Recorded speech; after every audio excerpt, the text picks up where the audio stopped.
Okay, so I have lost 65 pounds as well as healed a mystery, crazy illness that kept me really, really sick for 2 years by eating a whole food plant-based diet.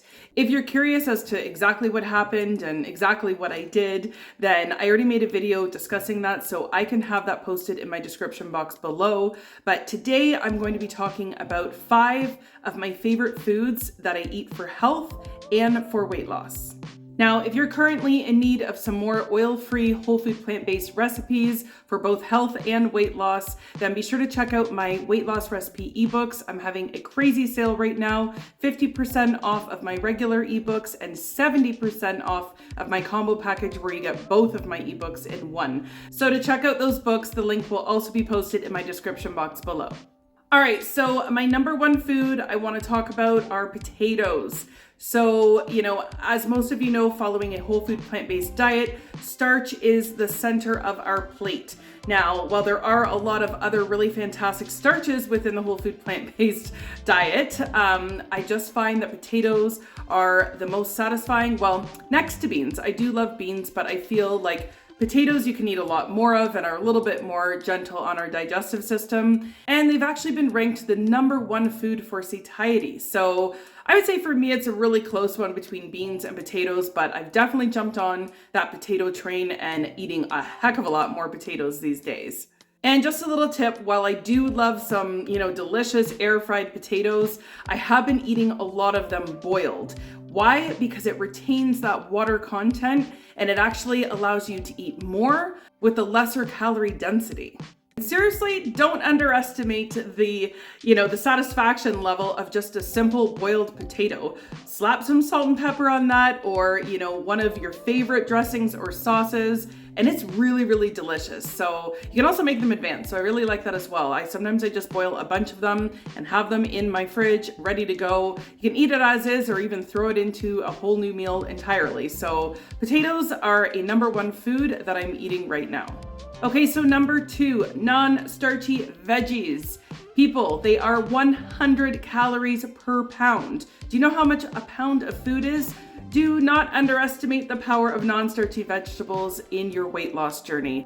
They are incredible if you are a volume eater and you can eat them in multiple ways. So don't think just salads. I mean, me personally, I love salads, so salads are not a problem for me. But if you don't like salads, don't sweat it. You can also have them as roasted vegetables. You can just have them raw with some kind of like hummus or dip on the side, like a snack. You can have them in soups. They can very easily be prepped in advance.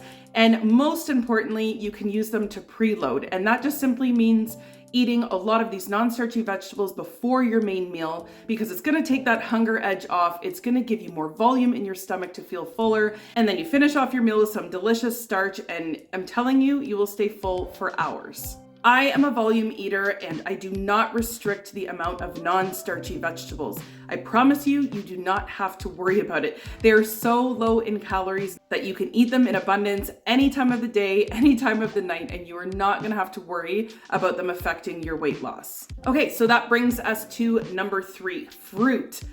Oh, I know there's going to be some controversy on this one for some of you because we have all these mixed messages about to eat fruit, to not to eat fruit, it'll make you gain weight. I can say this, I can promise you the reason that any of us are overweight is not due to fruit. So please forget the fear of fruit. It is natural, it is good for us. And when I say this, I do mean, using some level of common sense. I don't mean eat fruit till the cows come home, although some people might even argue that's okay too. But what I'm referring to today is just not to fear fruit in general. Enjoy it as a snack, enjoy it as a preloading food. Me personally, I've been trying to really reduce my sugar intake, and I find that fruit is the answer to that. Seriously, your taste buds end up being retrained after you reduce that sugar intake, and you would be surprised at how sweet fruit will actually taste. So by upping my fruit a little bit, it's actually really reduced my sugar cravings in general, even though that probably sounds a little ironic. Okay, so my last food is chickpeas. Now you might be wondering why chickpeas? Well, any food within that legume family, any beans or lentils, they are fabulous for you, not only for health, but as far as keeping you full. So from a weight loss perspective, absolutely incredible. But chickpeas specifically have been really, really awesome because they are just so versatile. So they can be used quite easily in salads. I make an awesome smoothie using the chickpeas. They can be used for even like cookies and muffins. They can be used for a super delicious cookie dough. They can be obviously made into hummus. They can be eaten just as is, and you can throw them into any soup and make it a delicious starchy soup. I just find that chickpeas are really gentle on the stomach compared to a lot of the other beans, and yeah, they're just so versatile. They're a little bit bland in flavor, so they're really easily manipulated in recipes.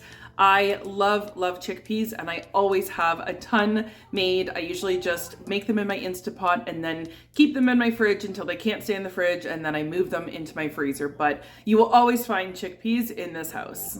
Okay, so my last food that always expedites weight loss like no other is soup. Now I'm talking about non-starchy soup and starchy soup. So they both serve different purposes. Non-starchy soup is great if you're looking to use it as a preloading food, or even, to go with half of your 50-50 plate. They're just a great way to get that volume and that bulk in, like I was mentioning earlier in the video.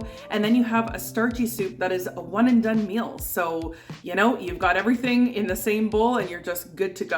Starchy soups are by far one of the most perfect meals for the lazy person that doesn't like to cook, because you can just make such a huge batch of it. It keeps really well in the fridge. It keeps even better in the freezer for longer. So, the starchy soup is where it's at if you're not particularly a fan of cooking. And another hack of mine when it comes to the non-starchy soup is nighttime eating. So, sometimes there's just those nights where you're a little bit hungry before bed. Me personally, I don't like eating too heavy before bed. And, like I said before, you could have non-starchy vegetables whenever, and you never really have to worry about it affecting anything. So if you have a non-starchy soup ready to go, it's gonna fill you up even more than if you just ate the vegetables on their own because of that high water content, right? That's gonna fill your belly up, and it's gonna, feel satisfying. So you're not going to bed on an empty, hungry stomach, but you're also not eating, a lot of excess calories before bedtime either. Soup is a really awesome weight loss tool, and I'm actually going to be putting together a quick little video in just a few different ways that soup can actually specifically be used as a weight loss tool. So if you're not subscribed to my channel, be sure to hit the subscribe button so you don't miss that one either. So I'm telling you, if you are looking to lose more weight, start including more of those 5 foods, and I promise you will start seeing things shift. All right, everyone, I'm gonna wrap it up and leave things here, but be sure to give this video a thumbs up if you found that it was valuable content. And of course, be sure to hit that subscribe button if you are already not subscribed. Thanks so much for watching, everyone, and we will see you in the next one.